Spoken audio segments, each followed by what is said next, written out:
OLA situation right now is absolutely ridiculous. There are a lot of questions that need to be answered, and we're going to start getting into some of that today. And I've got Ryan McMichael, aka Uncle Frick himself, joining me to talk about it and help dive a little deeper into exactly what's going on.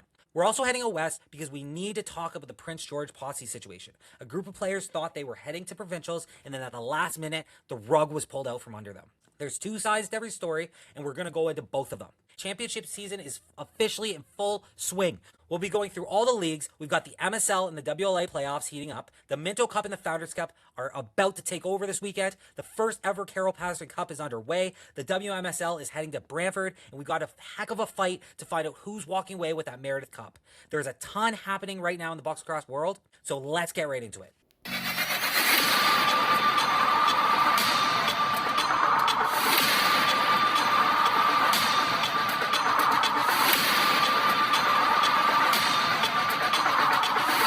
Welcome back. My name is Jake McDonald. I'm Anything Lacrosse, and this is the game that never sits still. Thank you for being here. Smash that subscribe button. Go like and follow all the socials. I'm on everywhere at the Anything Lacrosse Show and also Anything Lacrosse on my OG TikTok. And guys, we have some more exciting news out here. We've hit over 100 subscribers on the YouTube channel. Goal is 1,000. Just because once you get to 1,000, you can monetize it. I can bring as much content as I do right now, but if I was doing this full time, it'd be so much better. We also hit over 1,000 followers on Facebook as well. And we're closing in on 3,000 on Instagram, over 5,000 on TikTok, and it's just amazing. I love it. I love the community, and I love everybody that supports me. I really appreciate you, and even the haters that follow me. Thank you for following me, because you're half the reasons my videos go when you guys disagree with me. So disagree with me in the comments. And plus, I'm not always right as well. Let's just put that out there right away, right? I just do my best, and I put my opinions out there. Sometimes I'm right, sometimes I'm wrong. All right, it happens to the best of us. So with all that being said, welcome back to another exciting show, episode 54. I'm going to continue the momentum. We're going to keep bringing the podcast. We're going to keep having great guests on. We've got Ryan McMichael on. You know, he's always a fan favorite when he's on the show. Just a character in himself. Maybe not liked by everybody, but I tell you, I don't think he cares. And to me, he's always been good with me. I'm big on, I treat people the way they treat me. Frick has always been respectful with me and also always been polite and great to deal with, in my opinion. We got a lot going on here, guys. So I always go, for anybody that's new here, I always do 2 topics before we get into the interview. We'll do the interview, and then after the interview, we'll go through all the leagues and just tell you what's going on. So let's get right into it. There's so many of you guys listening, waiting to hear about this OLA stuff. So I'm going to touch on that first. The OLA, I've been in lacrosse. I've been in this lacrosse world for not that long, guys. For anybody that doesn't know, that maybe are some new listeners, I came into this lacrosse space only about a year and a half ago. I never really even seen a game before that. I went on TikTok. There was nobody doing content. Hence, I am doing content. So I've learned a lot. I've watched a ton of lacrosse. You know, I watch lacrosse almost every day, right? My son plays. I've coached now. You know, I've assistant coached this year. I got to coach. So I've done a lot into this sport in a short amount of time. But the All-Star break back in it would have been 2024. The All-Star break back in 2024 is when I became a fan of this lovely sport. And here we're sitting. So with all that being said, I've learned a lot in this short amount of time. So, but I like a lot of other new fans or people that aren't submerged in this like a lot of people are. I don't think they realize, like, they don't know the lore. I didn't know the lore. As I keep discovering things and go down these rabbit holes, I just find more and more stuff. And, you know, I've done it with, you know, the Austin Sauce situation. I've done it with the Lacrosse Canada situation.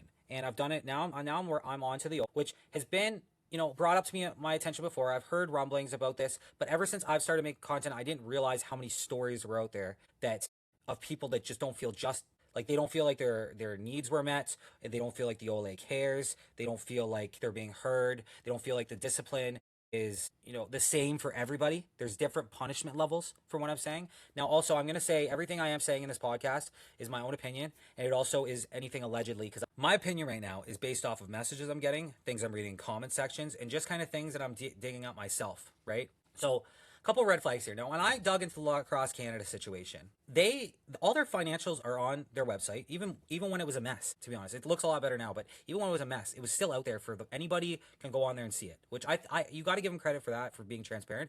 The OLA isn't like that.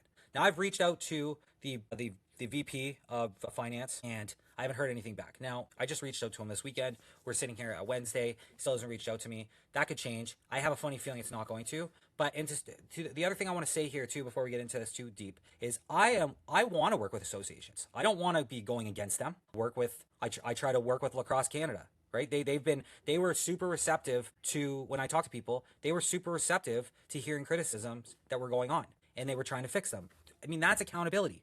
You can't hate on somebody for being accountable. The problem is that's not what's happening in the OLA. And you see it with all these situations. I would much prefer to work with these associations, though, is my point of this. And Lacrosse Canada seemed very receptive. You know, I've talked to other people about other situations as well. And this OLA situation, I've had one person reach out to me. I gave them my phone number and then never heard from them. So for anybody listening that is, you know, for the OLA or thinks that I'm reporting on this wrong or talking about this wrong, I'm open to hearing your side. If anybody knows anybody in the OLA, or you're listening and you're part of the OLA, or you're okay with speaking kind of for them, please reach out to me. I don't disclose my sources, and I just want to hear their opinion on this. Why is nothing being addressed? Because that's the main thing here, that things just don't get addressed. And like some of the stories I've heard, one, you know, the person of those refs, the parents of those refs getting asked to leave after their son was chucked by a grown man that's a police officer at that. Like, it's ridiculous. So again, this is all what I've been told. Is this true 1000%? I don't know. I would love to hear their side, and I don't want this to be one-sided, but my opinion's based off of everything that I've been told, everything that I've been messaged, everything I've read online in the comments of my comment videos, or my videos, and just other situations I've seen. The amount of situations I've been sent that I can't even go through all of them. I legit cannot tell you about all the different situations. All the stories I've been sent are just, there's so many I can't even tell you guys about them all. That's how many the different situations that I've been told about. And from this year, from last year, there's a situation with the U22 girls last year teams getting screwed over that I've been told about. You know, you've got the referee situation, just recent stuff, okay? You've got the referee situation. You've got the six players from St. Catharines that weren't eligible to play in the final tournament. The Barrie Bomber situation at the same tournament. You've got, like, it just, the list goes on and on about all these different things going on, in that you don't hear anything really happen. There's nothing, and I don't think that this would even be talked about if the videos didn't blow up like they did. And thank God for social media and people that are putting them out there, you know? And so this is why people think that some people think that I do this for views or for likes or for just to get, like, and I'm not doing it for that stuff. I'm doing it to try to better the growth of the game and better the game for the future generations. Ontario, even though I'm not there, that is where I'm originally from, is Ontario. And like, I have family that are there. My niece is just born there. Maybe she might want to play lacrosse one day. And my brother's future kids, or my friends' kids there, might want to play lacrosse. Like, I'm starting to get them more interested in it. Now they know what it is, and they've been to a game, because I always bring my non-lacrosse friends to my lacrosse games with me. So then I'm trying to do my part to grow the game. And you have people that just don't seem like they want to grow the game, that they're okay with just as long as they're taken care of, they're fine, right? And really, these positions in the OLA, which I've been told are paid, which again, I want to see financials for, because you get told that people do this for nothing, and then you got other people saying, yeah, they get paid, which I'm pretty sure they do get paid, but I'm not gonna 100% fact that yet, because I haven't seen the financials. I will be seeing the financials, if that means I have to go to the meeting myself. Now, whether they're going to let me go in because I'm not a member, that's a completely different story. But if that's the case, I'm hoping that I'll be able to get somebody else, another member, to send me this stuff. So, because it needs to be open. It's a public group, and that's the thing. And like, I was looking up how to quickly become like president of the OLA just to see, and because he ran unopposed last time, the president did, and he's got 2 more years left on his term, basically. And you have to be on the board for so long. Well, how do you get on the board? You have to be appointed to the board. So like, this sounds like a really rough system, to be honest with you. Like, why are your members not able to get to vote their board members in or something, you know? So I got to still dig deeper into that to look at the structure and everything. That will be coming probably next podcast. I'll be talking about that more. So this is really going to be, you're going to hear in this interview with Ryan McMichael and myself, you're going to hear us go over a bunch of stuff, and I'll touch base on it after. But there's so much in this interview. So we'll get into that in a minute. I want to just touch base though before we get into it, and just again state that I'm not trying to work. I would love to work with the OLA. I want the OLA to be the best association it can possibly be. That's my goal, to try to help shape it into that. But whether that means that people need to leave, or they just need to do a better job, I don't really care, to be honest with you. Like, I'm not on this manhunt to get to have somebody lose their job, but just do your job. When decisions aren't being made in a timely manner and it's screwing kids over, that's where I'm not okay with. Let's start off with Posse's situation, because that is a robbery in itself. Now, quickly, I'm just going to run through this real quick, because I know you're all waiting for the next part, but I do want to give some exposure to this, because Prince George got screwed over royally. They just wanted to play, and they didn't get to play, okay? They tried to be put in the TOJLL league, and they were denied. The senior directorate was able to kind of make a clause for them. It's It's in the appendix on, they're allowed to do this, and they kind of backpedaled on it. They were told they were going to provincials, hotels were booked, all this different stuff, and then they turn around and they get told a week before they're supposed to go that they're not going anymore. And to be honest, like it's ridiculous, because it's not their fault. They're up in northern BC and they don't have anybody to play against. It's crazy. It's crazy. So this situation really bothers me, and I just want to get exposure to it. And they weren't allowed to be in a league. They tried to get in the league. They tried to pay people. They tried to help pay for travel and hotels and stuff. Nope, still not. So they're screwed over this year. They got completely screwed over, but they're going to be competitive next year. And so that means they either need to join the Rocky Mountain Lacrosse League, they need to join the TOJLL, or they need to make their own league with 3 other teams up there. That's the only real options they have, essentially, or they're going to get screwed over again. And it's not fair that northern BC, just because they're in northern BC a little bit, that's not fair that they don't have an opportunity to play. Everybody has an opportunity to play, and they have to figure out how to do it. It's just part of it. And especially when they're offering to pay for it, they've got the money raised, all that stuff, and like the financials to back it, and they've done everything they were supposed to do. That wasn't enough. And I said in one of my videos, I was like, oh, if you're scared to play Prince George, just say so. And obviously I was being cheeky in that response. But with that being said, it's like, I hope they get in that TOJLL next year. I hope they go win the thing and they go on to the Founders. I think that'd be awesome to see after what happened this year. That's my I hope I get to come back on next year and talk about this and say how they've made a run and they're in the Founders Cup. I'm going to put that out there right now in the universe, and hopefully that happens. So, hi Paul, I feel bad for Prince George's players that spent their time, some of them 4 to 5 hours when they had to go practice in the car, and for what? There's nothing you can do, and especially these senior kids, especially the ones who don't get to play now. Those are the ones I feel the worst for. But all of them, anybody who put that much time in and then just got to play 6 exhibition games, they won 4 to 6 of them, like pretty solid showing, beating some good teams, and they still weren't allowed to play. So, and this is the thing. This is the other thing too. It's not like they were saying, "Oh, we want to be in Tier 1." They were okay with going to Tier 2, and they beat some Tier 1 teams. So it's like, so then they were deemed that they were going to be they were going to be in the Tier 1 playoffs, and then at the last minute they just got their rug pulled out. So they would have been fine with playing Tier 2 and proving themselves, right? But they were told that they were too good to play in Tier 2, essentially. So, again, kind of like, it pisses me off, and I can completely understand why it would make so many other people mad in that organization and in the community after because those are the small communities that really dig in to a team like that are the ones you want in lacrosse. Those are the communities you want, because that's what builds that die hard. You got to think New West. You got to think Coquitlam. You got to think Peterborough. You got to think like all these different the Six Nations, like all these different organizations that it's not just a sport to these people. It's more than that. Orangeville, right? It's more than that. It's like they were born. They looked up to players that played it, and then now they're playing it, and that, or you strive to play for that. And you hear it when people talk about it. I obviously never got to experience, but you hear it when people talk about it. Well, there's certain teams, and when you put their jersey on, it means so much. And that's why it's frustrating to see this Prince George situation turn out the way it is. So I'm hoping, with the way I brought exposure to the situation and the way Lacrosse Classified's doing it as well, I hope next year it happens, and I will keep an eye on it. This isn't the last time you're going to hear me talk about Prince George, especially if they get screwed over again next year, because I'll be streaming it from the rooftops. So stay tuned for that. Now, let's get right into the Elliot Frickman, aka Ryan McMichael. His content gets a lot of views, right? Thousands of views in the sport of box lacrosse, which is kind of somewhat unheard of. And this is the thing. This is what we need in lacrosse. That's what people don't understand, or maybe they don't get it. That's what we need in lacrosse. We're gonna go through a bunch of stuff in this interview. You're gonna hear some bombshells. You're gonna hear some bombshell stuff, and for some people, I'm sure this is gonna be kind of, you've heard some of it, and for other people, I think it's gonna be completely new information if you're not dialed right in.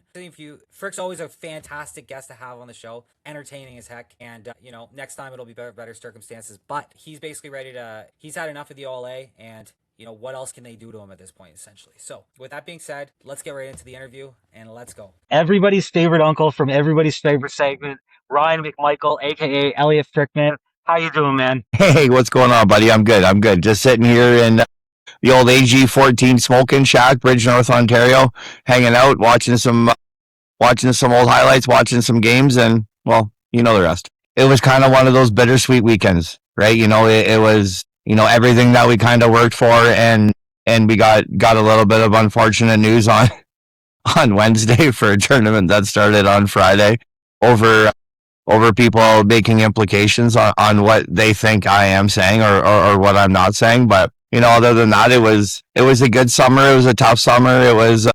It tried every single one of my last nerves. I can tell you that one for free. You guys at Loose Mesh are kind of setting up a sponsorship. So why don't you kind of run through and tell us about that quick? Yeah. So basically what it is we've made a little bit of a deal with the Minto Cup committee and Andrew McBride and the people that are hosting it. And basically we're going to head over to the Minto Cup and do kind of like a Hockey Night in Canada style pregame, postgame, hopefully an intermission show, have a little bit of a hot stove lounge afterwards, and head over to the Loose Mess page and Dawson set up a sponsorship, like kind of like a tiering system. So basically like a bronze, silver, gold, platinum packages and all priced accordingly. And even if you don't want to dive into one of those prices and you just want to help the fellas out, get out there and give the sport that we love a little bit more coverage and just a little bit more like loose feel, loose mesh style kind of broadcasting. Look at you, like you could be Don Cherry, like in hockey, how we are in lacrosse. We need somebody like that, and I think you got the grit, just like old Don Cherry had as well. Well, that's hilarious, right? Because my grandmother and I we're still super tight. My dad's mom and we talk frequently, and we always used to sit down and I don't know how many people know this, but my dad unfortunately passed away when I was 12. But we used to sit down and watch Hockey Night in Canada, and Don Cherry was a little bit more focused on than the hockey game, right? Like everybody like, shut up, Hockey Night in Canada, Don Cherry's coming on, Coach's Corner's coming on, right? So if people want to throw that kind of a mantra or a title at me, like I would gladly take it and I'd run with it and I'd be honored, right? Because like Grapes is a Canadian icon. Everybody knows that. So let's get right into this here. So obviously we've got the OLA stuff going on. I hear a lot of noise coming out, and I want to say this right off the bat. This is all stuff I've been told through messages and stuff. So I would like to hear the OLA side of this, but I'd like to hear your side as well. Like, what kind of give us a rundown of what happened? How, like, I know you were suspended and all that stuff. So give us a rundown on the whole timeline on all that. Well, my run-in started February, March, right? Somebody had declared for a team and hadn't really discussed through the proper channels and whatever. It was a mistake, and people make mistakes, and that's fine. And we tried to right the mistake, and we tried to inform the as I call them, the Ivory Tower. I'm not even going to say their name anymore because I don't feel like they deserve it. But so we reached out to the Ivory Tower and we basically told them straight up, like, listen, we're not going to have enough for a team. We're gonna remove our declaration, let's say, and they basically told us no. And we decided to try and fight and go through the proper channels, and it didn't work. So let's call a spade here. We tried to pull a fast one, and that one didn't work either. And good on them for finally doing their job, right? But after a while, it just got to the ridiculous point to where it's like we're not going to be able to compete, let alone, we're not going to be able to put the safety of these kids front and foremost. And that's kind of what happened throughout the course of the season, right? But when it comes to like in my opinion, hypocrisy, it's we applied to all be released to different centers, right? And they moved the goalposts because they knew we all kind of wanted to stick together because it's a core group of kids. They moved the goalposts and said, only two of you can go to one place, and then the next two go, and then the next two go. And we sat down as a staff and as a parent group, and we kind of said, yeah, this sucks. We don't get to stick together, but at least the boys are going to get to play at a high level because they're all going to go to A teams, because in our area and in our zone, they're all relatively strong teams, and each strong kid would have ended up on a strong team and kind of put zone. Didn't want this team to be a super team, right? So, once we kind of said, yeah, that's fine, we can live with that. They said, no, yeah, just kidding. We're going to move the goalposts again. And as a matter of fact, your program's the only one that's going to be frozen in Ontario.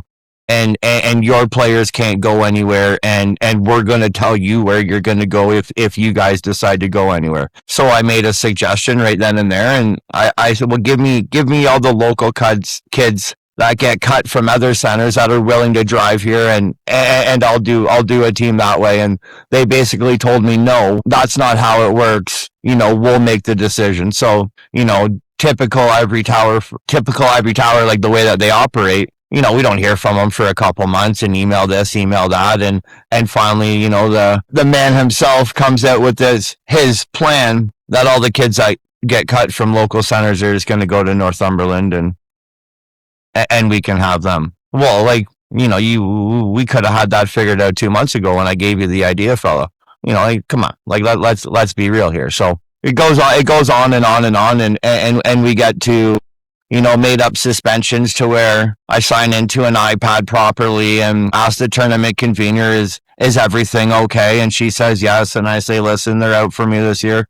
Can you double check to make sure everything's okay? And Ryan, you're fine. Don't worry about it. Okay, thank you very much. And all of a sudden at the first intermission, the referee comes to me and says, hey, Frick, I don't know what happened, bud, but all of a sudden you're suspended. All right, fine. Okay. So, we can take one to the provincials of field lacrosse to where not even like nobody had witnessed what they are claiming that I did, to where they say I signed the iPad for somebody else. Did you see me do it? Well, no, but I didn't see so-and-so do it. Okay, well, I don't know what to tell you, but if you didn't see me do it, then I didn't do it. Right? Like, that's kind of how the world works, right?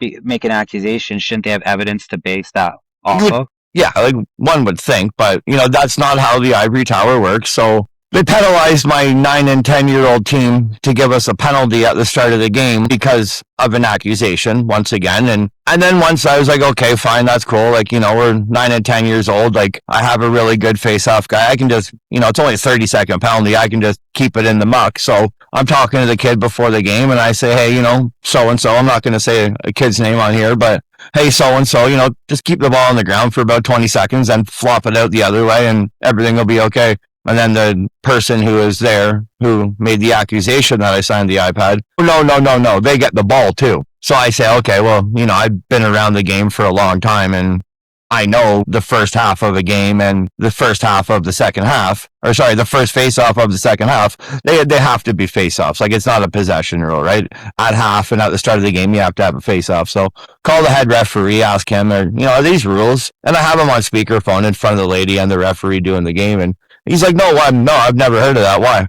Oh, that's what they're doing to me right now. So then just hung up the phone and moved on. They just, like, situations like that, right? Like, situations like I received a message this morning about a certain coach in U15 from a certain area who ended up with a gross misconduct and a game misconduct all in the same play, right? So we went upstairs to the ivory tower and I guess argued it out, and they removed the gross misconduct and allowed him to use his U13 games that he was the assistant coach for as his suspension for the U15 game. Well, I don't know. I remember vaguely sitting out 14 games because I had a 3-game U11 suspension that I didn't have any games for, and I had missed 2 tournaments for U17, and so just simple little minor, very, very hypocritical things that they do, and to kind of pick and choose their own rules. And there's stories coming out about the U22 and how teams had reached out to the ivory tower to tell them that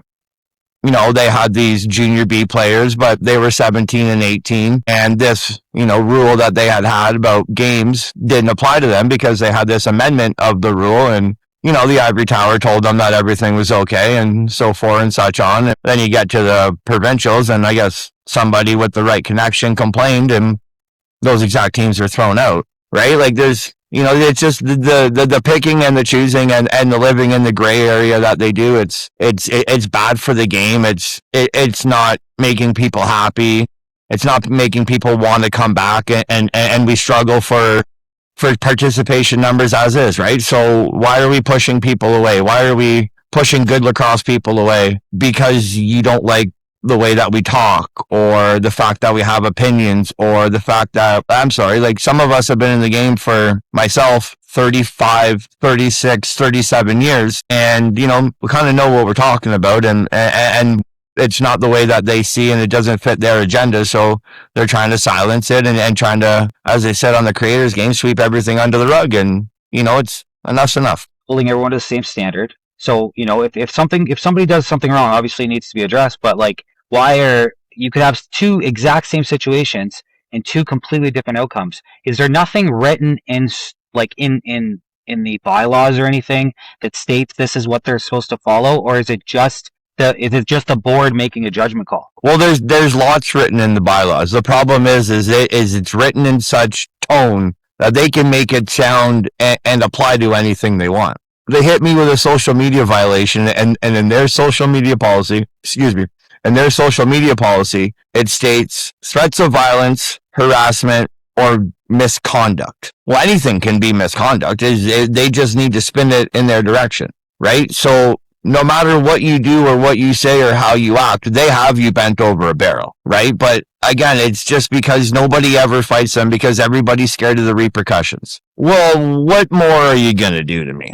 Like, I'm good now. Like, you took away my chance to finish a season with teams that I committed months and months and months and hours and hours and hours to trying to make better. You didn't even let me stand in the corner quietly and watch a game when I had asked. You know, like, I have a kid on the U17 team who I helped raise, and you're not going to let me sit there in the corner quietly and watch. But, you know, we had our fearless leader and commissioner of the Junior A-Lube standing hand in hand last night after he's on a 4-game suspension for allegedly being intoxicated on the bench and leaving his bench and going into another team's bench at U11 after a fan. That's the hypocrisy that we're talking about here. It's just somebody reached out to me, so take it for what it is. But they told me that they had a situation where they got in a fan's face. They were coaching. Fan was mouthing off. They went and got in the face. Never assaulted them. Nothing like that. They got a 10-year suspension. Yeah, I got that same message. I've gotten a lot of those same messages actually. So my thing is that here's what we're going back to, like, holding everyone to the same standard. I don't know what the answer is. I'm not saying, the answer is a 10-year suspension. I'm not saying it's a 4-game suspension. I'm just saying we need to have the same standard. So if somebody makes a mistake, they're held to account, but it's also this person's not held to one account and the other person is not held to a much more extreme account because, quote unquote, they're not liked. Well, it's, again, the hypocrisy. You're not going to let me stand quietly in a corner. I even said, hey, send an OLA official to stand right beside me. And if I start yelling and screaming, you can throw me right out. And they said no, but you're going to let a guy who did those actions, not words, right? Not grossly misinterpreted words, actions, go on the floor and slur his way through his speech and present the trophy on the grandest stand that we have in Ontario lacrosse. Like, what are we talking about here? Like, what are we actually doing when words are taken more seriously than actions? Like, I don't know about you, but the way that I was raised and the values that my parents instilled in me are actions over words. You can say whatever you want, right? But until you stand up and do it, then those words don't mean anything. But now we're in the bubble wrap generation to where words hurt and actions don't matter anymore, and it's all about what you say and who you say it to. How it is, like, how they spin it as well, right? Like, that's a big portion of it. It's easy to put a spin on certain situations and make them look worse or better than they are, right? And I've had with that situation you talk about with the coach there. I had somebody reach out to me and try to guilt me to take it down because he's a great guy, and I was like, is this the first time that this has happened, or is this the first time that it's happened that it's been caught on camera, right? And, I'm not going to take it down because bad behavior should be dealt with. And would that have been dealt with if that video not saying my video, but that video in general, that didn't go viral? Would that have been dealt with? Or were they pushed in a corner and made to deal with that? Well, you can reply to that person with a question of your own. And you can ask them if a great guy would ever ask a person whose father was, or would ever tell a person whose father was deceased that their father would be disgusted with them. You can ask them if a great guy would ever utter those words to somebody, and then we can find out what a great guy this person really is. Because, like, for me personally, you've always been, polite. Definitely in text, I can see how you sometimes come off a little bit crass or, making me taken out of context. But anytime I've been talking to you or anything that I've seen with you, I've never seen this person that people tell me about. So, like, fill me in on what I'm missing, on why people are so offended by you. I'm not a politically correct person. I'm going to tell you my opinion, whether you like it or not. And I'm sorry that you get mad about it, but I'm really not sorry. Like it's my opinion. Who really gives a fuck what I have to say? Like, why do you care so much what I have to say? It's my opinion. I'm one guy that just talks because I love this game of lacrosse, and I think it can be so much better if it's just ran the proper way. And just because you don't like what I have to say, or it doesn't align with whatever beliefs that you have, then that's good for you. I don't go at you because I think your opinion's stupid. It's your opinion. My dad used to tell me they're like assholes. Everybody have one. Some stinks more than the other. Who cares? Kind of get what I've kind of gathered from people that I've heard people say is like it's more referees that you've dealt with, or more other coaches that you've dealt with, or it kind of like you raise your voice. Okay, like so you've never been violent with anybody or anything like that in the arenas or anything like that. So if I'm such a problem with referees, then if a member of the Ivory Tower called the vice president of minor lacrosse and said, maybe we should just pull McMichael's record and see what the real problem is, and they pull it up and I have 6 minor penalties in over 20 plus years of coaching minor lacrosse, and 4 of them are since I started a podcast and started having an opinion on social media. So realistically, I have 2 minor penalties in 19 plus years of coaching minor lacrosse, but I'm the problem. I'm such a problem with referees, and then why is it all of a sudden that all of my major issues have been this year? I was the head coach of the second best team in the province last year. I had 1 minor penalty for the whole season. 1. And that was when a referee physically engaged me. 1. This is kind of some things that people have said. That's the perception. Yeah, or the narrative. I should say, not people have said, but the narrative that I get. Because it's the folklore of Ryan McMichael. Mm-hmm. That's all it is. I was a complete and utter asshole psychopath when I played the game of lacrosse. I would take your head off without thinking without thinking once about it. I didn't. That was the way that I was the most effective. I would go out and spear your best player and get punched out by your tough guy. That's what I did. But you're using that persona of Ryan McMichael against this person, and they're 2 completely different people. Completely different people. If I'm hold on a second, if I'm such an asshole and I'm such a mouthpiece on social media, why did the same person that put all of these sanctions on me on Wednesday come up and thank me on Monday for saying good things about the festival? And the answer to that is because he didn't like a post that the Loose Mesh social media team put on about the U17 drama that was going on. He came up and confronted me face to face about it at a game. And I said, so-and-so, I don't have any control over the Loose Mesh page. If you have a problem, you can contact Dawson. He's the one that runs it. No, it's you. No, it's not. It's Dawson. I had a couple words for him, and he had said to me, if you guys don't take it down, you're going to be suspended. I go, well, you can't suspend me for something I didn't do. This was on Tuesday. Wednesday comes this suspension about a comment over fireworks. So again, it's an agenda to get rid of me, because if you think you put these sanctions on me, I'm going to stop talking about it. No, maybe if you work with me, I'm going to stop talking about it. Maybe if you don't try and target me and harass me about certain little things that other people get away with, but because I'm Ryan McMichael from Loose Mesh and I have an opinion and I can make a video that hits 40 or 50,000 views, you're going to go at me? How in the world does that make sense in your head? Right there. Like, that's kind of what... So you think people are holding on to your player... I don't. No, there's no thinking about it. It's 100%. There's no neither here nor there. They have this persona of the way that I was when I played because I was a psychopath. I played a role and I played it perfectly. But I'm the same guy we're going to be leaving the arena and I'm going to hold the door for 15 old women. Right? Like, it's what? Because I will take your head off in a game on a floor where I play a completely different role. I'm an asshole on the street. Like, grow up, man. You know, they think by suspending you and stuff, it's going to help them keep you from, talking about this stuff. But if you can't coach, this is exactly what you're going to do. So, and that's kind of where I'm at too. I would love to. 100%. I would love to. I think everybody, or at least everybody, should have the same goal, is to make lacrosse better, and so to make the association better. And if we're working together with social media people, that is going to help grow the game and make the association better.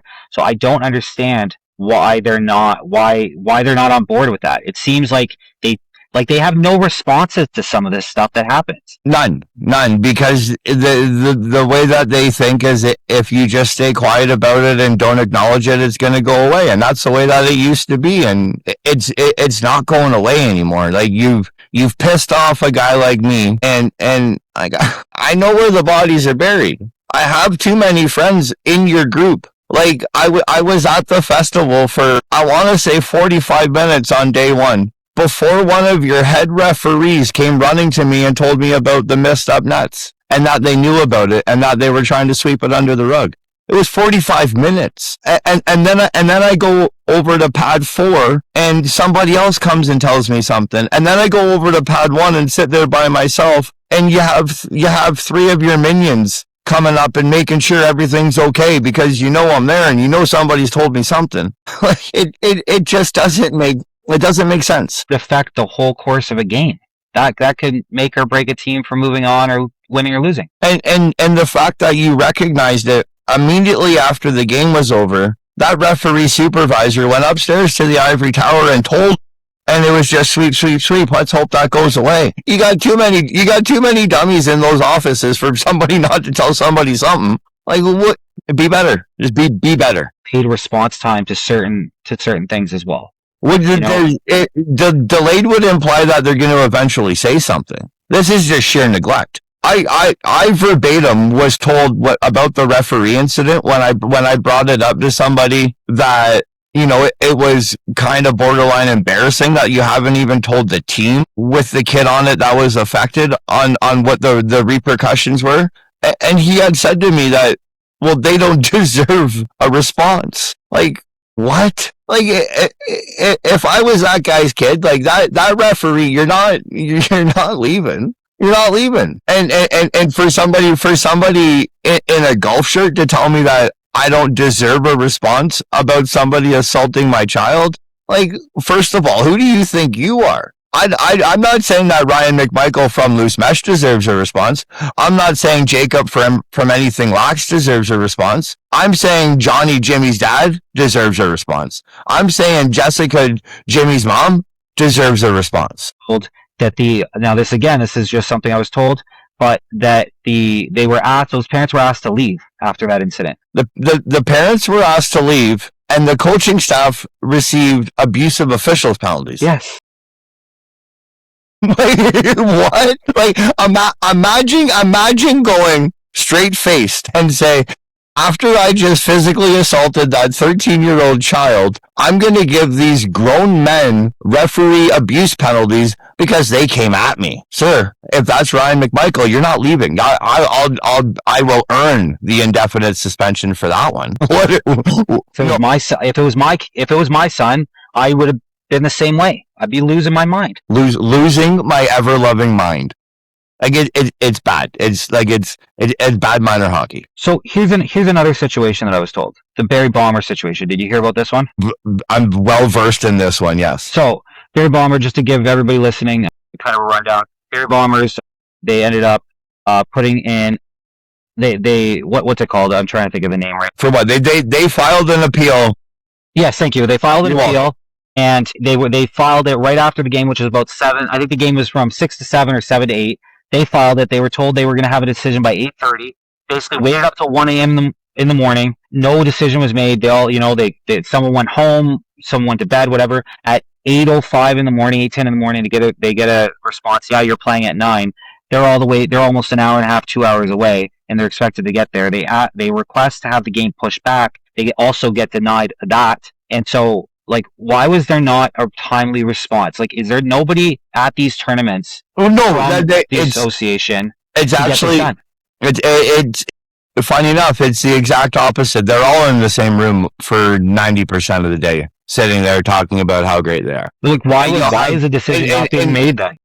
100%. I know that the VP of minor lacrosse was in the same building as the ED from the Ivory Tower, and then in a building 35, maximum 30 minutes away was another lady who is, I don't know her role, but she's high up in that. In the same building as the first 3 was the director of coaching, and I know of minimum, because I had conversations with them, minimum 3 other paid ivory tower employees, all in the same building. And if you're not in the same building, you're in the building that's 20 minutes away. Okay, so there are people there. So why was there no decision made? What was it's not like there was no decision made. It's that there was a decision made that was so late it affected the team from playing, and then that's it for their season. The part of that I find comical is we don't know when that decision was actually made. We just know when they chose to communicate the decision,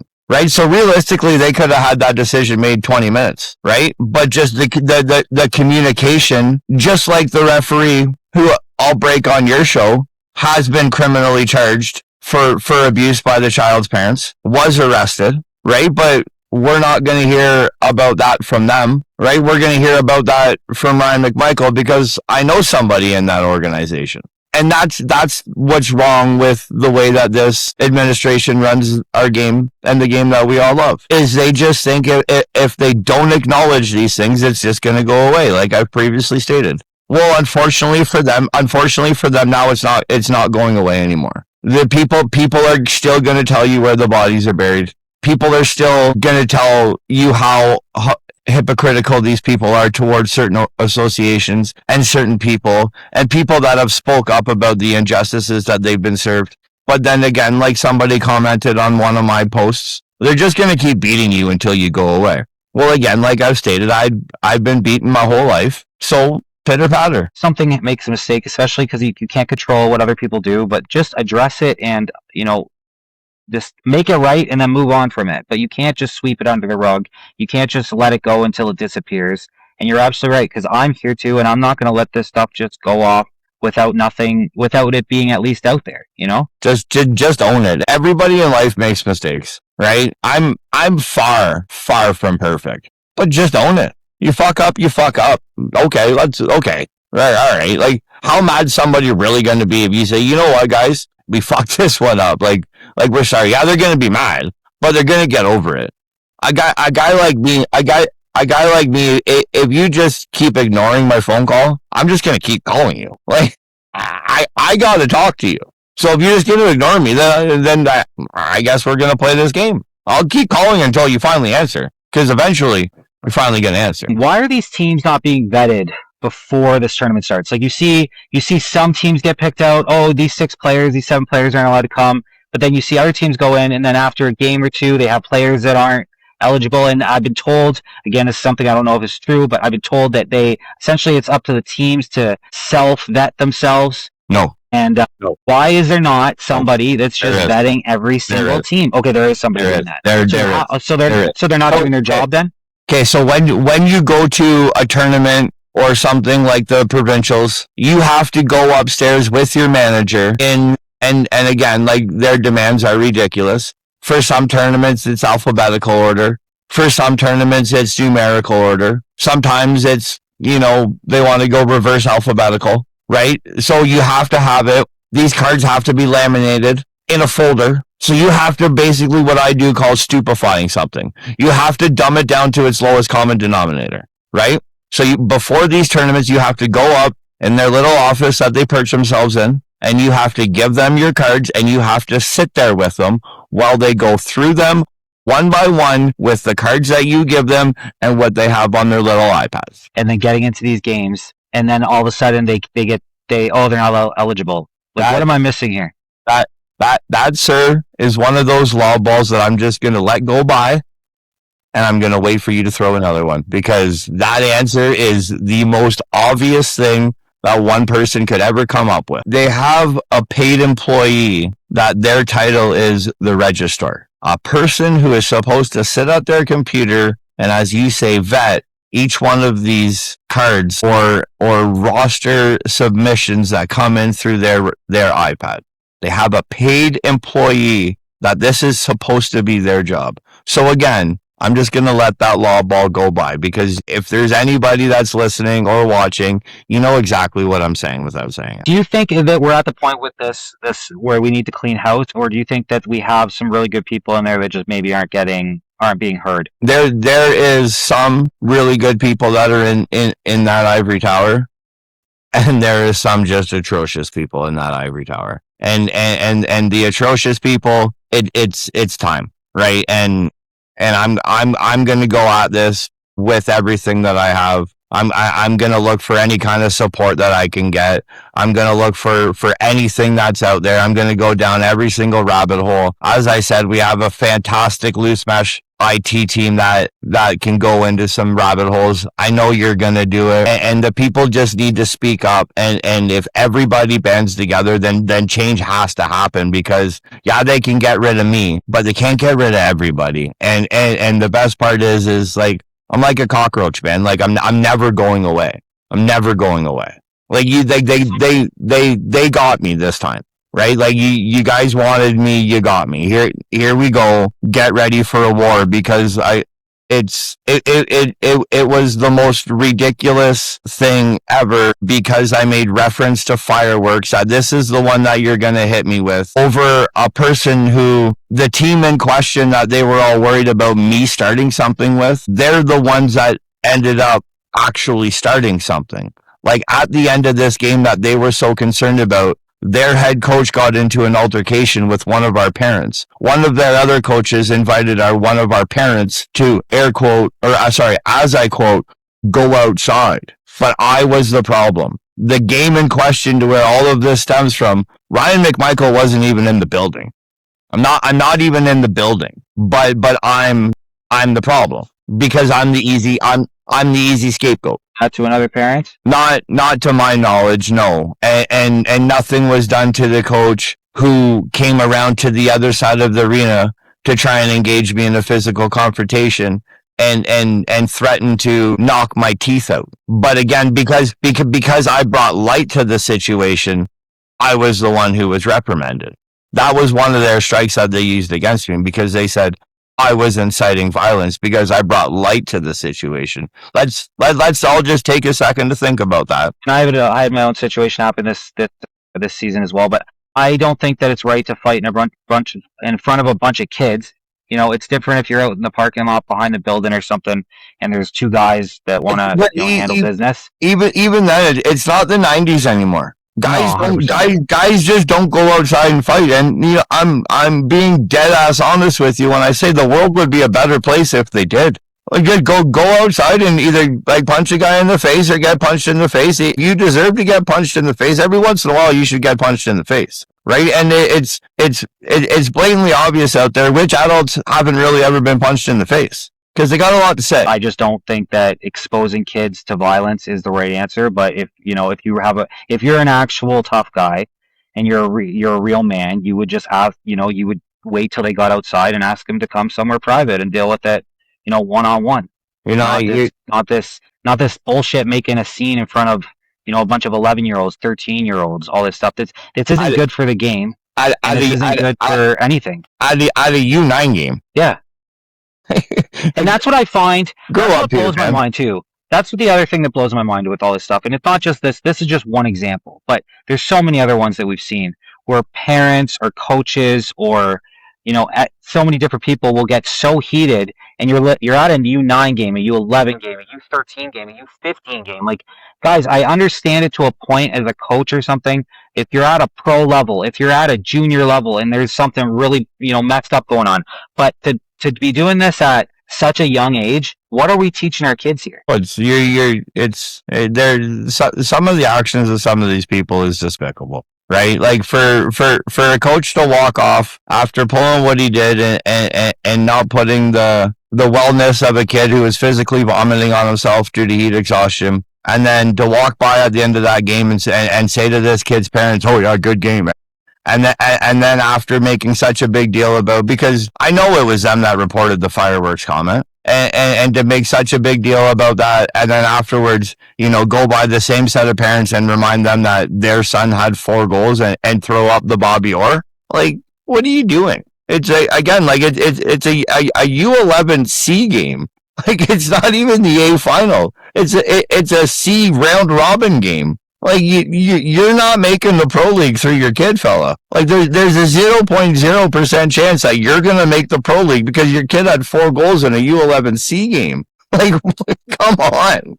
Like, it's embarrassing. Well, the amount of parents that, put pressure on their kids, but also just think their kids are going to go pro. It's so hard to go pro. There's so many kids that don't go pro. They're so good. Put pressure on them, right? Pressure builds diamonds. If your kid, you know what? If your kid has the proverbial whatever it is, if your kid has it, at 6, 7 years old, Connor McDavid's dad knew that Connor McDavid was going to be Connor McDavid when he was 5 years old. Putting pressure on them to go out there and play, and they're getting screamed at in the car after the game, or it's just they don't have it in them. Some kids are meant to be whatever, while other kids were born to play sports. Exactly, and the more fun that they have, and the more they enjoy and love the game, the more they're going to want to go back, and the more they were going to want to go back, the better that they're going to be. And some of these, warriors that are in the crowd that, winning the Stanley Cup on the Sunday night in beer league, it's terrible. It's terrible. Like you didn't make it because your dad was like this. And why would you do this to your kid? Like I coach a kid who I consider to be a kid of mine, and I don't even talk to him during the game. Somebody else better go and talk to him, because I'm not going to do that, because I know how good he can be. And I know the way that the wrong thing being said in the wrong tone by the wrong person can completely change everything. And I know I'm that person for him. So when he does something stupid like shoot from the blue line, I don't even acknowledge it. Like, I let somebody else. I got to coach this year, and then our two teams became one team for the finals because a lot of kids went off for summer vacation for the provincials. And so I got to step back and just be a fan for that one. And the amount of people that were like yelling at their kids from the stands, which their kids can't even hear them. I'm sitting there. I would coach a lot of these kids, so I have a good bond with them. And I just sat there quiet. It was nice because I actually got to watch my son play and kind of break down what he was doing wrong, which I didn't get to do when I was coaching the whole team. But it was just, and I get there's a passion point, and then there's just a point that you've just gone too far. And the best part is the dad who's the loudest, 9 times out of 10, he's yelling the wrong thing. Yes. Or doesn't know the rules, or doesn't know something, And I just do want to, parents do need to understand, especially if you don't understand the game of lacrosse, just enjoy the game. And it's a lot harder, I think, than people think it is. Oh, it's just sit back and enjoy the show.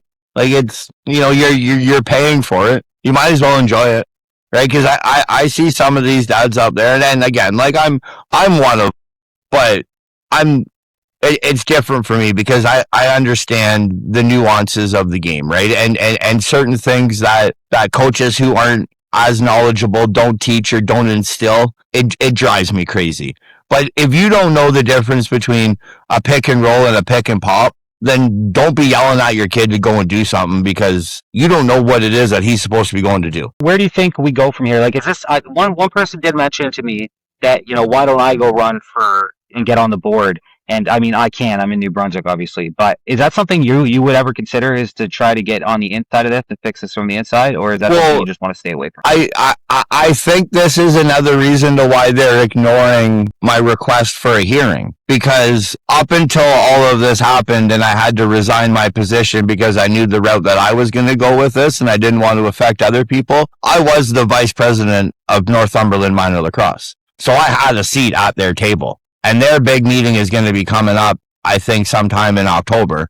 And there's not a chicken dick's chance they wanted me at that table, right? So again, like, this is just, in my opinion, this is just an absolutely masterclass of a calculated move pulled off by somebody that most people consider a weasel. Well, the other thing too, I was when I did my little bit of digging so far, is I noticed the president ran unopposed last time, and I think this was last year. So I still think he's got 2 years left on his term here. Like I said, I just don't understand the not responding to anything is the biggest thing for me. Well, and I've also been told by about 4 or 5 different, very trustworthy sources that this same president is the silent owner of a junior A team in his league. So, like, how is that not a conflict? But definitely would be. But I mean, that's right? Why he's probably silent, right?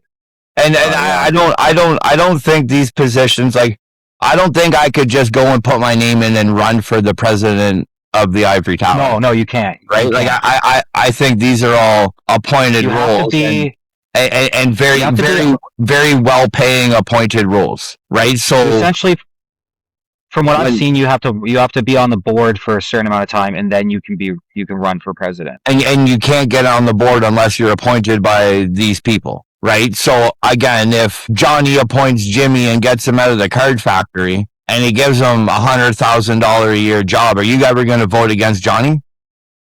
No. That's the problem, though. 1,000,000% that's a problem. And because it's all about self-preservation instead of what's best for lacrosse. Yes, and it's all about giving back to the hand that feeds you, right? So again, if somebody took me out of my meaningless construction job and offered me a job for $100,000 within the game that I love, am I ever going to go against that person? He could tell me the sky's green. I'm going to say, oh yeah, fella, 100% that sky's green. Yeah, just keep firing that $100,000 check your buddy's way, and that sky can be whatever fucking color you want it to be. So, do you think there needs to be a whole governance change then if we're just appointing these board members instead of shouldn't the membership be voting these people in? Or let's get everybody's credentials on the table and let's see if we have the right people in the right roles. Because again, I heard over the weekend that the guy who we've entrusted in running our game, his last place of employment, he was the manager of Future Shop. What? The guy who you got removed from Lacrosse Canada was an NCAA athlete who had a master's in business and ran Under Armour. But because he didn't align with what you wanted to push and your agenda, we got rid of a very, very knowledgeable, good lacrosse guy. Whether or not the way he ran it was right, that's neither here nor there. We're talking about an educated lacrosse guy who grew up in the game, who took that game and made his life better. But once his life got better, he came back and ran the lacrosse division of Under Armour for a guy who worked at Best Buy or Future Shop or Radio Shack. What? Yeah, I completely agree with you that I think there needs to be a certain credential that you hit before you get that job in whatever role it is, maybe, right? Fire your resume on the table. Show if you can show everybody that you have the background, the education, and the credibility to run this game the way that you think that you should have it being ran, then everybody would shut up, because all everybody would say was, well, you know what, he's got the background or he's got the credentials, not what's on sale this week flyer. Yeah, no, I know what you mean by that. I mean, I'm fine if somebody's doing a good job, but obviously something's not working in this association, and even this whole OLA Ontario Games thing where everyone's just passing the blame onto everybody else. No one's taking accountability for these, the St. Catharines, them losing their 6 players. Why is there no direct answer on that as well? I was told by somebody within that ivory tower that they knew months ago and just didn't communicate it months ago. But how do you go ahead and communicate this rule when at their AGM months prior, everybody was against having this amount of Americans come up and take local positions, but one specific area voted against it, and for that to pass, you had to have a unanimous vote. Everybody else in the province was against it, except for one area. Which area you want that to, or which area you think that is, I'm gonna leave that to your imagination, right? But one specific area voted against it, like a geographical area. I don't mean just a lacrosse catchment. I mean a geographical area, and because of that, everybody had to reap the consequences. So because they pushed their agenda to get that voted down, and then months later they find out from the summer games that those exact people that everybody else in the province complained about, except for this one geographical area, can't play. Now they look really dumb, right? So let's just sweep it under the rug and hope nobody calls us out on it. Yeah, I don't know, man. It's just these are just some of the situations, These are just some. And these are the ones these are the recent ones that I've been told, kind of deal, and now I'm down this rabbit hole. And I gotta keep them accountable as much as I can. I think that this should all be, somebody needs to be talking about this. I know there's a lot of people who kind of stay away from this because for a lot of different reasons, because they don't want to be targeted for whatever, but That Somebody needs to do it, so I'm going to do it. that's why I'm saying that everybody needs to band together.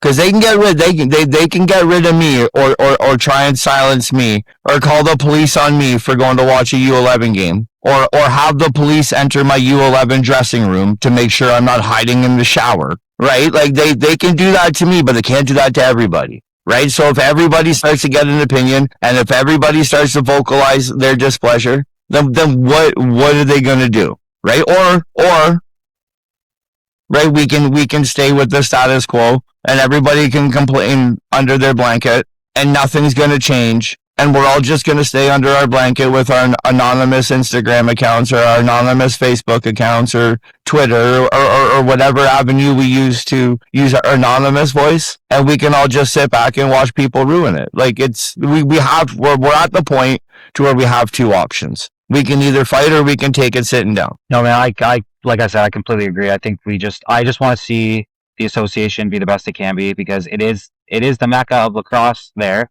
and they're the biggest association, and they need, it needs to be run correctly so we can continue to grow the game. Yeah, well, unfortunately right now, if you look up the definition of correctly in the dictionary, and then go to the opposite, that's what we're working with right now.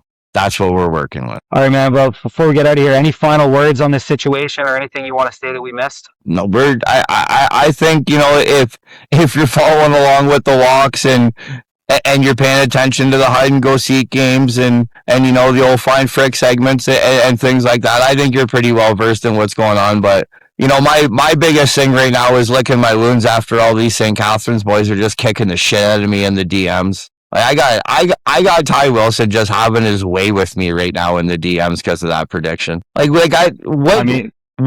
don't people get yet? I am the most biased voice in lacrosse media. The Redmen are going to win the Man Cup every single year. The Warriors are going to win the Minto Cup every single year, right? Like, Oshawa or Las Vegas is going to go win the NLL Cup every single year. I am the most biased voice in lacrosse media. Like, of course I'm going to pick I picked the Warriors the whole way through, and I was the only one that did it. Like, of course, Joel's one of my better friends. Of course I'm never going to go against them. But I'm spinning it with the reverse jinx excuse. That's my go-to right now, and I'm telling people they're welcome. You know what? If I have players that chirp me after game, junior A guys, junior B guys, whatever, and when I make a wrong prediction, and you know what? If what I say riles you up enough to go play hard and get that W, because I've had guys message me with pictures right after the game was over, so like I'm somewhere in their mind, right? I love that. I just want to put on record, Bissonnette and Yandel picked Ottawa to beat Carolina in the first round, right? So it's a crapshoot, man. Anything can happen in the OJ, right? It's so much. I find it so much harder to pick junior than it is to pick like the NLL, for example. I was bang on the series game though. I just messed up the team. Yeah. Right. Yeah. Fair enough. Yeah. So who are you taking for the Minto before we get out of here? I'm gonna take St. Catharines, but we're gonna have a big Minto Cup live show hitting up on YouTube, Facebook, all that through Loose Mesh on Wednesday night. I think we're gonna try and kick her off around 8:00. But it's it's the Minto Cup. Anything can happen. That Victoria team, them beating out Coquitlam, that was one of the bigger shocks that I've seen, and they're on a super high right now, and they're very well coached by Dave Bremner, a guy who I got to know very well living out on Vancouver Island for a summer there. So they're going to be ready to go. So smart money tells you it's going to be a Victoria and St. Catharines final, and again the bias is going to come out, and whether or not it's my Warriors or St. Catharines, I'm always going to take the Ontario team, and I'll probably take the Ontario team over St. Catharines in a quick two so I can get home on Sunday. And I can tell you, St. Catharines, I think they have the offensive edge. I think Victoria kind of has the defensive edge, and then I think Nathan Whittam is the best goalie there. That's a lot. That is a lot saying. Ty Wilson's great, and so is Grayson Beggs. Grayson Beggs has been fantastic. but just it's so tight. You could go either way, but I do think Whitham's probably the best goalie out of the three. Well, I'm sensitive, right? So I can't handle another day and a half of getting chirped by Ty Wilson. So I'm gonna say that Ty Wilson's the best goalie in the tournament, hands down. Hands down, not even a question. Ty Wilson's the best goalie in the tournament. And the other one that's just absolutely murdering me in the DMs right now is Zach Toll. So Zach Toll is hands down the best player in the tournament. Right, Jameson Bucktooth is the best goal scorer in the tournament, right? And until somebody just absolutely peels me in the DMs again, my opinion's not going to change. All right, man, that sounds good. I like it. All right, well, thank you for being on, buddy, and always a pleasure when I'm talking to you. Hey, early season prediction: 2027 Man Cup champions, Brooklyn Redmond. Check out this pie hat, though. What do you think of the pie hat? Pie hat, easy. I love it, dude. Pie's taking the Prezi too, by the way. Okay, all right. See you, brother. We'll talk to you later. See ya. Thank you, Mr. Frick, for being on the show. Ryan McMichael, Loose Smash, go check him out. Obviously, he's such a character. I consider him to be somewhat of the Don Cherry of lacrosse, or that's what he could be if they would just roll with him. And that's to me, I say that, and I know he takes it that way as a very high compliment. If you were a young kid watching Hockey Night in Canada, you understand. To be compared to a guy like Don Cherry is I think would be anybody's dream for the most part. You know, he was just such a staple in his charisma and hard-nosed, and that's kind of how I look at Frick. He's just got to get the jackets going, and he'll be right up to the alley. But I always like to say thank you to Frick for being on the show. It's not easy to come out and talk about that stuff. I'll be the first one to say that, especially when he's in the belly of the beast, and a lot of his friends are in that space, and he really just wants the best for lacrosse, the best for the future of lacrosse. That's all we want, right? So that's why I find I'm really aligned with him. Some people think that, some people have called me his puppet and stuff. Like, I don't really care what people think when it comes to that. You can't when you're doing this kind of stuff. At the end of the day, he drives ratings all day. And I love having him on the show. He's become a friend of mine, and you have to I always look at it like this, to be honest with you. Frick came on my show. He was my second guest after Dawson. Frick came on my show, and when I was nobody. And to me, I will always remember him and Dawson because of that. So you never hear me say a bad thing about those two. They are. Now, with that being said, if somebody sent me something to Frick and it was fucked up, like if Frick did this and it was screwed up, I would message him and be like, yo, man, what the heck what is going on here? Right? But I haven't seen it, to be honest with you. Everybody that has messaged me has not given me anything concrete. All they say is he's a bad guy. Okay, well, you know what? I disagree with you when you say that, to be honest with you. So until you prove it, and to be honest, every interaction I've had with Frick has been fantastic. So I go based off of how people are with me, and also how the loyalty of him coming on my show when I was nobody, when I had a couple hundred followers on Instagram. And, and I'm just a very small time creator at that point. I don't even think I was at 5,000 on TikTok yet. And so I will always remember that, and I always keep that in the back of my mind. And you have to, in my opinion, whoever you're loyal to, you have to ride with that. If you're loyal to them, they're loyal to you. And it's not about what somebody will say to your face. It's about what somebody will say when you're not in the room. That's the truth of it. And so that's what it is. Is Frick rough around the edges? Sure. But has he got a good heart? Yes, absolutely he does. Does he know about lacrosse? Yes, absolutely he does. And does he drive ratings? 1,000% he does. So, I mean, he's good for the sport of lacrosse in my mind. And, we're both on board to work with the OLA. And unfortunately that, at least from my end, they haven't reached out to me. They haven't done anything. So, again, not on a witch hunt for the OLA. Thank you, Frick, for being on the show. Love you always, and I'm sure this won't be the last time you guys see him on here, because he comes in and out all the time. And I think, I also, I love doing collabs and stuff with people, man. Like, any content creators or anybody that does content for lacrosse, I would love to work with you guys. I think it's a great way to expand both of our fan bases and just keep growing the game, right? When you got two different people, it just brings so much extra sauce to the lacrosse. All right, guys, we're in the MSL playoffs here. Let's start in the MSL here. We're in the MSL playoffs, and first round of playoffs, you had Six Nations versus Coburg, and you had Oakville versus Peterborough. Peterborough really got hot at the end of the year and kind of at the right time. Let's start off with the Six Nations series. So game 1, Six Nations won 15-7. Game 2, Six Nations won 11-9, tight game there. And game 3, they won 8-5. And that was their 3 wins. Big wins. To be honest with you, I'm surprised they weren't bigger, but I mean, Coburg, no hate on Coburg. Coburg really stepped it up and played a lot better of a game.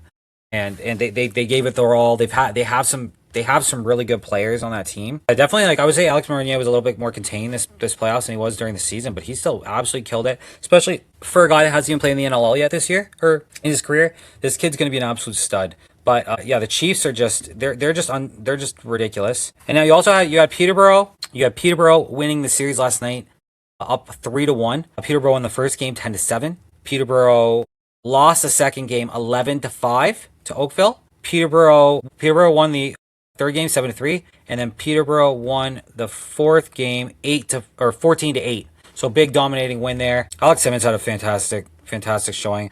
Ryan Launchbury was just 11 points last night in this game. Robert Hellier with 4 goals in this game. Just Peterborough has a team, man, and Drew Hutchinson has been lights out. And to be honest with you, they haven't even used Nick Rose yet. Peterborough is a little sleeper, and like you never know in lacrosse, but I can't see the Chiefs not winning. Like I can't see it. Right now, Ryan Launchbury has 20 points in 4 games. Absolutely killing it for Peterborough. You got Alex Simmons finishing with 20 in 4 games for Oakville. Robert Hellier with 15 in 4 games, 15 points. Alex Simmons 12 goals as well. The only one with double-digit goals too. Aaron Woods is another one that with Coburg.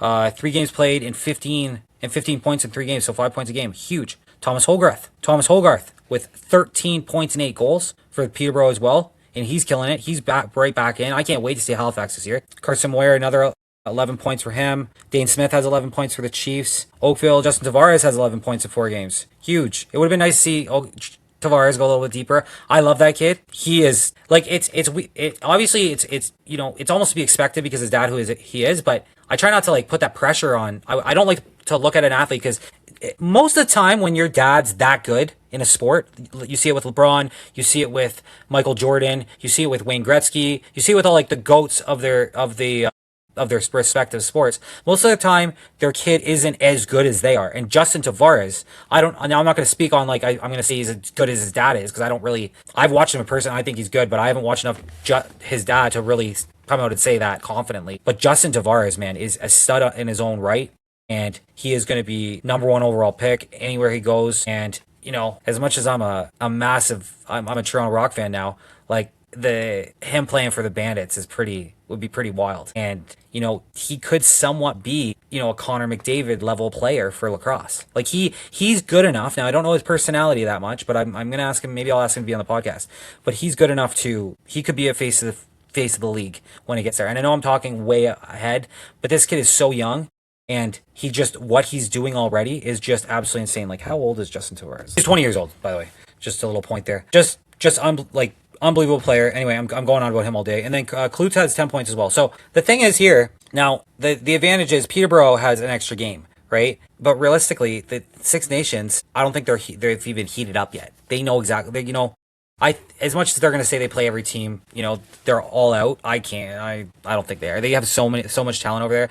As you guys know, if you guys have been around since last year, I've always been a big Chiefs guy because of how good they were. First off, I like some of their players. Tyson Bell, I'm a big fan of as well. It's also closest to where I'm from as well, right? So, and my nephew plays for Six Nations. So like, it's this stealth. So it's like it's a bunch of stuff that goes into this. But I do think, like, just objectively, they're just such a super team. And, you know, we can get into another episode about whether they need to do something about that. But I personally, I'm a big Chiefs fan, and I can't wait to watch them go win another Man Cup. Okay, so the final schedule. Final start August 18th. The ILA is the first game. The Memorial Center is the second game on August 20th. August 23rd, the ILA at the ILA again. 25th, back in Peterborough at the Memorial Center. Back to the ILA, Game 5. Back to Memorial Center, Game 6. Game 5 is August 27th. Game 6 is August 30th. And then September 1st is Game 7, if necessary, obviously. I don't think we're going to need that many. I think maybe 5, but I think Chiefs in 4. Like, and no disrespect to any of that, to the other team on that, when I say that. Because it's just that I think that the Chiefs are so good that I just can't see them getting beat. They have Dane Smith, Lyle Thompson, like Peterborough. Listen to this lineup, okay? Here's Peterborough's lineup, which is amazing in its own. You got Rob Hellier, Ryan Lanchbury, Jake Withers, Adam Thistlewaite, Johnny Pearson, Jordan Sturros, Robert Hope, big defenseman there, Thomas Hogarth, Mike Robinson, a couple big pieces, Justin Sykes, Alex Pace, Dustin Burkhoff, Brad McCauley, Colton Armstrong, Adam J, Dylan Hutchinson, Matt Guillory, and Colton Armitage for some grit in there as well. You got Drew Hutchinson and Nick Rose as a goaltending duo. Amazing. What a team, right? And if they weren't going up against this super team, which is Six Nations, I'll pull up the roster. They have Chris Cloutier, Lyle Thompson, Matt Hosak, Tim Edward, David Peterkin, Kaysen Tarbell, Ryan Smith, Noncon Thompson, Tyler Biles, Shane Jackson, Taylor Harding, Kyle Rubish, Quinn Brennan, Graham Hosak, Randy Stotts, Cody Jamieson, Dane Smith, and Tyson Bell. And then you also have Dougie Jamieson and Warren Hill in net. I don't know, guys. I'm taking the Chiefs all day. Like I said, Chiefs in 4, Chiefs in 5, if they're lucky. That's just how it is. Now Victoria's already won their 3 games, and the Burrards, this is gonna be a good one too. Okay. The Burrards and the Adanacs play Game 5 to decide who goes to the finals against Victoria tomorrow, Thursday, August 13th at 7:30 p.m. Check this one out. I'll be watching this one for sure. This is going to be a banger. Victoria, I do think Victoria takes it no matter what this year. No matter who comes out on the Burrards or the Adanacs, I do think Victoria is going to take it.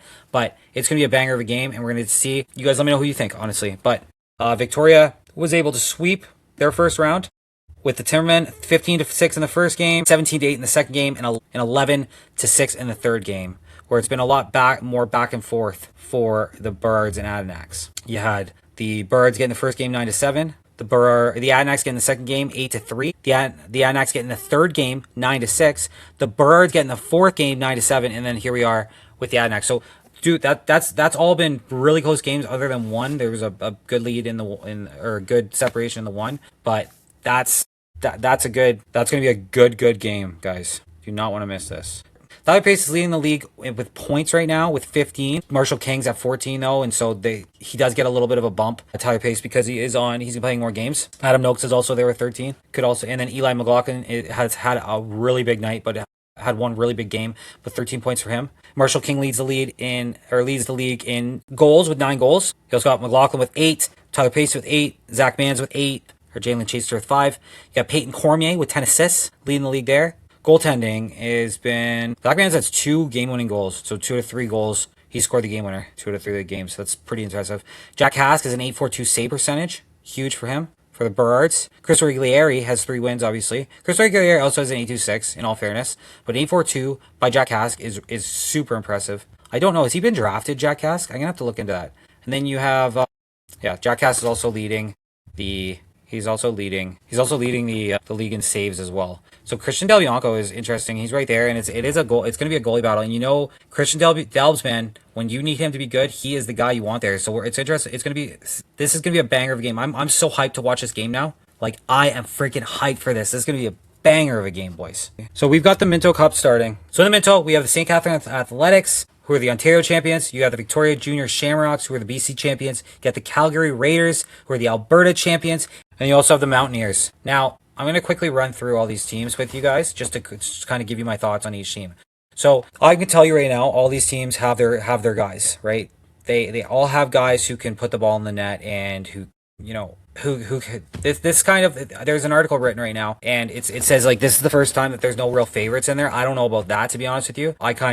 When you looked at Victoria's roster at the beginning of the season, I think a lot of people did have them as a top dog out there. And when you also looked at St. Catharines, they weren't looked like as a top dog by any means. But as the season went on, that changed real fast. So I think somewhat they're right, but somewhat also I think that you still have 2 really, really strong teams here that I think in other years could still be considered a favorite. Now, I'm going to be straight up. With the Mountaineers, they are facing an uphill battle big time. They already lost to the Raiders pretty decisively in the RMJLL there, and no hate towards them at all. I love a good underdog, so if you can come in here and get a game won, I'll be super impressed.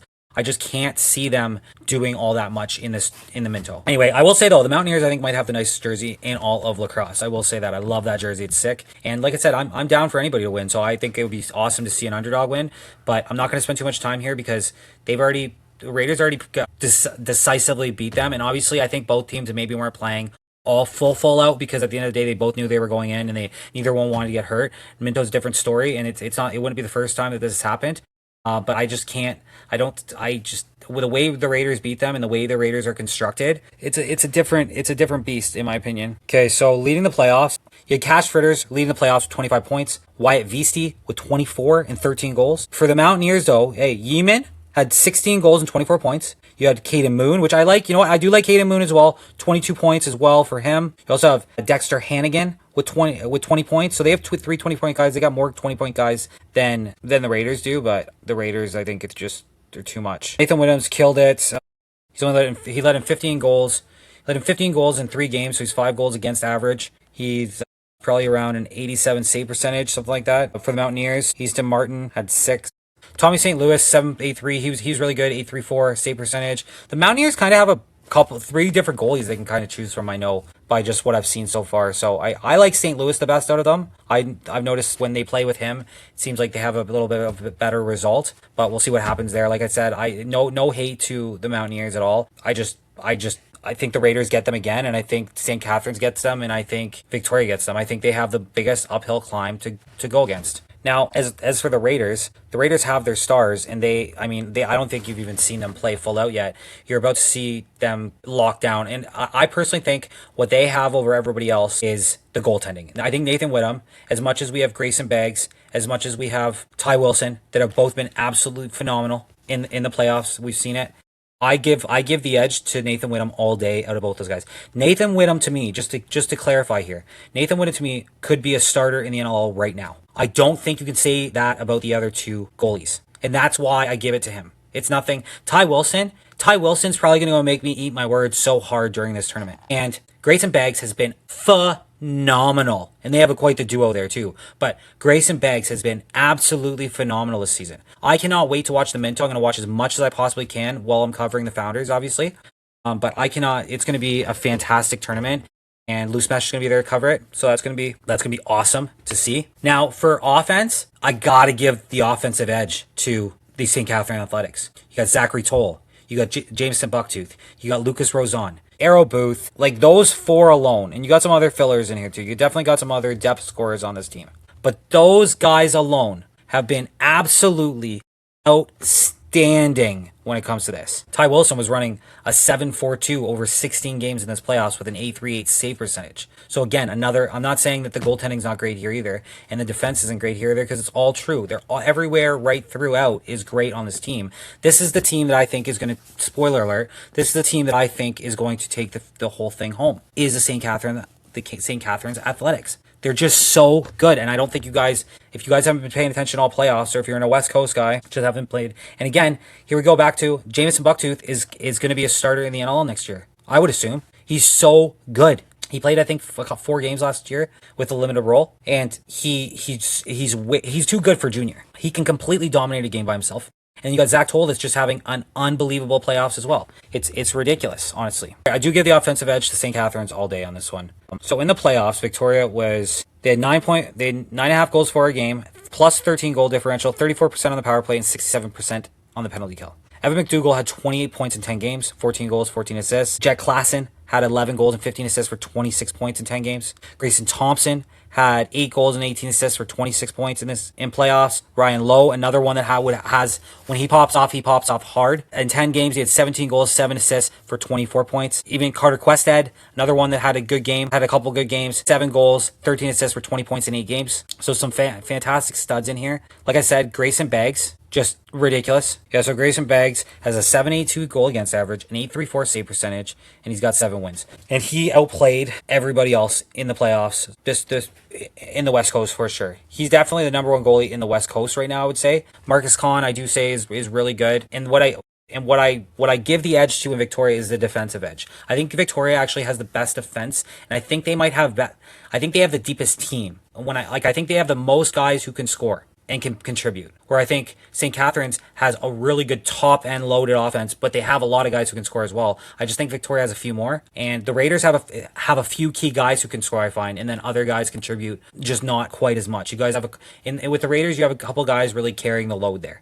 Okay, so that's kind of my outlook. So like I said, I'm pretty easily taking St. Catharines. I think this series, Victoria will give them a run for their money. I think the Raiders might be a little bit of a dark horse, and I don't think Alberta's ever won a Minto Cup before. So I think having an Alberta team win, I think would be really good. And I'm a big Nathan Whittam fan, obviously. So I think that a lot of times you see in lacrosse, goalies don't steal you games or series, and I think that's starting to change. You've seen that with Brett Dobson in the NLL last season.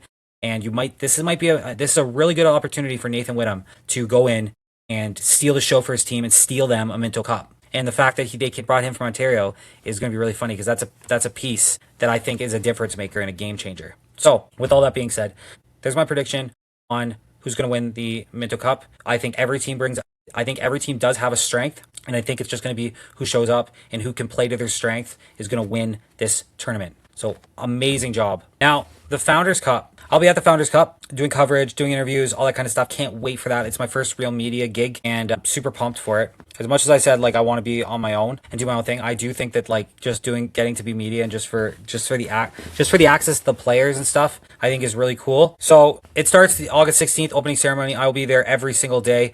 I think I'm only going to miss 1 or 2 games on the Monday, but other than that, I will be there every single day to cover the sport. So I'm going to run through the 6 teams that are in this tournament. You got the Sackville Wolves, which are the runners-up in the ECJLL. You've got St. John Rapids, which I'm rocking the hat, obviously cheering for them to win it, to bring home a cup to New Brunswick. I think it would be the first ever cup in New Brunswick, and it'd be amazing. This is the team if they're going to do it. You've also got the Seneca War Chiefs from the First Nation Lacrosse Association. From what I've seen so far, they look absolutely ready to go. You've got the Poco Saints representing BC. We got the Maverick Elite Lacrosse Club from Alberta, and then you've also got the Akwesasne Thunder coming from the OJ. They are a force to be reckoned with. They were 20-0 this season. They were 20-0 in the season. They only lost a few in the playoffs. You've seen them battle adversity. You've seen them battle comebacks. You've seen them do all this. So I'm just going to run through my thoughts on each one of them real fast. Okay, Sackville Wolves. I watched them play. They've got a couple players that are really, really high level. The goaltenders is actually really strong on that team, and it could have been way worse when I was there watching the game. I don't think these guys have much of a chance, and I'd say that respectively because I just know what's coming from the rest of what's coming over. I've seen all these teams I've seen play except for the War Chiefs. The War Chiefs are the only teams that I haven't seen actually play. So Sackville Wolves, St. John Rapids, they have some guys, bud. Felix Harding. They have Ben Rooney, Felix Harding put up 23 points in this playoff so far in 5 games. Ben Rooney put up 21 in 5 games. Drew Mason put up 19 in 4. Sword King put up 16. Chase Aldridge put up 16. Nate Williams put up 14. And then their goaltenders. Yeah, both of the St. John goalies both have 80 save percentages. They're both absolute studs.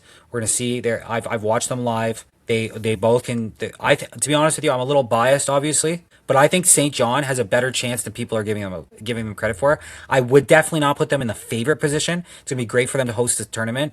I think that they're a little bit of a dark horse to win. Let's put it that way. I don't think that they are the bona fide champs, only because I know what's coming for them. That's the truth of it. And I will be as real as it gets, especially on the podcast, right? That I think St. John takes. They have a slight chance to win, but they're not the favorites. It's really going to determine how they play the other teams. We've got Seneca War Chiefs. Now again, I haven't seen these guys, so we're gonna put a pin in that. I'll probably talk about this. Maybe I'll talk about it after I see them in person. I'm gonna try to do a bit more digging on this before I get to the tournament next weekend or this weekend coming up. But I don't really know what to say about the War Chiefs. The one thing I will say is I know that I'm a big believer that the natives have the best players in the world. They create the best players in the world because they're born with a lacrosse stick in their hand. So any native team that comes off that that comes out of the First Nation Lacrosse Association, I'm assuming is going to be ready to go and ready to win, and it means more to them than probably most people, to be honest with you. So I can't really speak on them, but I can tell you if they come in and they win the whole thing, it wouldn't shock me. Poco Saints.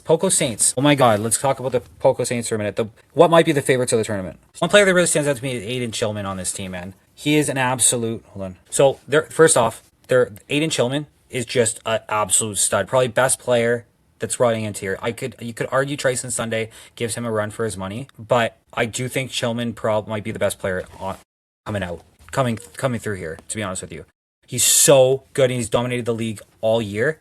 I think Poco, arguably, especially, you have Aaron McRae, which is also mid-80 save percentage, just absolutely killed it in the playoffs, had a few games in the regular season, absolutely killed it there as well. And he's such a solid presence back there. Their defense is solid. They've got guys who can score from just about anywhere. And I think, like I said, I'm not going to be surprised if they come out of this tournament with the win. You've got the Maverick Elite Lacrosse Club. They're coming out of Alberta. Strong team. Hard that they don't share their stats all that great. So again, really kind of hard to get a lay down to them. but I have looked at their I've been following them for all season. They were kind of a middle of the pack team that ended up pulling it off, getting hot when it mattered, and getting this done. So good for them. That's all you need in lacrosse, is to be able to pull it off when it matters. And then you've got the Akwesasne Thunder, and oh my God, this team again. This might be the favorite, right? It really depends. I think it's between Poco and the Thunder, but you guys can tell me what you think in the comments. The Thunder have so many good players. I watched so many of their games. Guys, for content, I don't like to pick the favorites, to be honest with you, because then it's just like it's just not great for content if you're just like, oh, I think the Thunder are going to win the whole thing. But to be honest with you, truthfully, from the beginning of the playoffs, I thought the Thunder were going to take it. I knew that they were the best team in the OJB. It's just, again, I'm a big underdog guy, and it's boring for the content, to be honest with you. And I'm like, oh, the favorites are going to take it, right? So I did take some underdogs here all throughout the playoffs, whether that be OJLL or OJB. And I'm telling you, there's nothing. I love this team. Trayson Sunday might be one of the best players I've ever seen play at this level, right? He's so good and he should definitely be playing probably up. You also have you've got so many players on a team that can score. In the playoffs, 16 games, you had Trayson Sunday put up 73 points. You had Barrero put up 62. You had Axel Delarme putting up 58 points. You got Thompson putting up 45. You got both Thompsons putting up 45 and 37. River Porter put up 37. Thundercloud put up 27. The list goes on and on. And then let's talk about the goaltending for a minute, because we really do have to talk about this goaltending, because this might be the X factor now, hands down. I think that Alex, like, this kid's riding an 840 save percentage all the way. He's got an 825 save percentage in 90 games. He's got an 825 save percentage, 795 goal against average, overall. So, like, he's just a consistently good player, not even just this year, but other years as well, right? The kid is absolutely just amazing. Every time I'm watching him, he's held his team in. He's saved his team.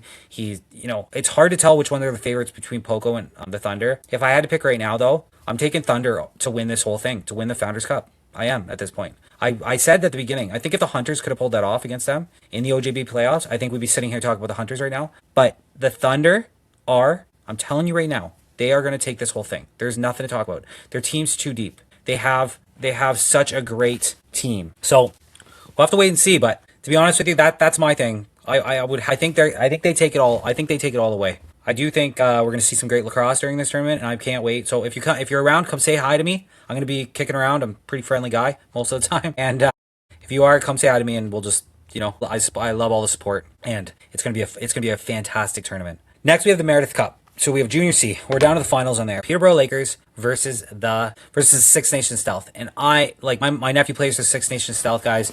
It's a 1-1 series. Second game is on tonight, which I'll be watching shortly, and it's like, to be honest with you, it's anyone's game. It's going to be one of those things that it might be whoever's at home wins, which goes to the favor of the Six Nations. But like, both teams are stacked. Peterborough has a lot of guys who can score. That Ryder pair is just amazing. Like, first game, Six Nations won 7-3 at home. Peterborough won 9-6 when they were at home. They're back at Six Nations tonight. Yeah, like, so for Six Nations, man, you got Brian LaForme, Noah McQueen, Jake Sky, Ricker Powlis, Will Rowe, my nephew, Ryerson Montour. Just got like a ton of guys. Jason Kiyuga is another really solid player, but Brandon Green is another one that I really like. The goaltending's been solid for Six Nations this whole entire playoffs. You also have in Peterborough, though, you got Ryder Perry. This kid is an absolute stud. Quinn Jacobs, Charlie Evans, Braxton Howard, Ryder Evans. You got quite a few guys on this team as well, and the goaltender is good on this side as well. So the defenses are good on both sides. They really are able to contain each other. I think it really is going to come down to, I think this might be a 7-game series, to be honest. If I had to guess, unfortunately, sorry, little nephew, but I think this is going to be a 7-game series. I think this is going to be kind of who can win a game at home first is going to take a series. That's truly what I believe. So we'll see what happens tonight in Six Nations. Can't wait to watch it. And yeah, I'm pumped. So the WMSL. Let's get into that for a minute. So the WMSL current standings are McMichael is in first with Whitby. They're both 9-1. You got Peterborough, who's 8-1-1. You got the Arthur, who's 7-3. You got Kitchener Waterloo, who is 6-4. You got Grand River, who's 4-5. Niagara is 3-4-3. Hamilton's 2-6-2. Mississauga's 2-7-1. Windsor is 1-8-1, and London is 0-9-1. They also start this weekend, August 14th, 16th at Brantford, the Wayne Gretzky Center, and the ILA. That's where the women's box are going to be held. You've got 5 games day 1 on August 14th. Sorry. And you've got A tier and B tier as well here. So you got 5 games at the ILA on August 14th and 4 games at the Wayne Gretzky Center. You got on the 15th, you got 7 games at the Wayne Gretzky Center, and you got 5 games at the ILA. The 16th, you got 4 games there. And those will be, and that will be, so the finals will be held at the ILA, and you're gonna have a semifinal, and then you'll also have a B final. So teams that are in the junior, or that are in the B, so you got top 7 teams playing in the A, bottom 4 teams playing in the B. So McMichael Mountaineers are the defending champs from last season as well. They're obviously in the A, and you got the Whitby Rush, Peterborough Lakers, Arthur Aces, Kitchener-Waterloo Kodiaks, Grand River Attack, and the Niagara Turtle Islanders. And so those are all, that's the A division. And in the B division, you have the Hamilton Bengals, the Mississauga Badgers, the Windsor Venom, and the London Thrashers. So pretty interesting. I'm excited. I'm going to keep an eye out on the WMSL. I really enjoy the little bit that I have watched of it, really enjoy it. And I always like promoting it because nobody else talks about it, to be honest with you. And I don't understand why, because it is really good lacrosse. The ladies are really strong. And yeah, and also another thing too, for goal against leader regular season, you have Melissa Lou Warner leading for Mimico. You had Chloe Duellette leading with wins for regular season for goalies. Katie Desnew leading with 35 points for the points leader. You had Abby Hiltz getting the assist leader, and you had Katie Desnew getting 25 goals, beating out the next girl, Olivia Winley, by 6 goals. So the only one to get over 20 goals this season. Absolutely fantastic. Desnew's a big name in the lacrosse world, obviously, and there you go. So there you're caught up on the WMSL. Go check out all these guys, or go check out all these players. Support them while you can. And there you go. So there's the podcast, guys. I've been rambling on long enough. I just want to recap on everything. The OLA stuff, I really would prefer to work with the OLA rather than try to fight against them. Let's just come together and try to work and just take accountability, apologize for what you've done, make decisive decisions, and fix what you need to fix so we can move on from this. And hold everyone to the same standard. I don't care if it's me, I don't care if it's Frick, I don't care if it's the OLA, I don't care if it's Joe Blow down the street. I don't care. Everybody should be held to the same standard. That's what I'm trying to preach. It doesn't matter who you are. There needs to be certain punishments for things, and everyone needs to be held to the same standard. So, with all that being said, guys, thanks for hanging on this long with me. My name is Jake McDonald. I'm Anything Lacrosse, in this game that never sits still. We will talk to you guys next week. Have a good one.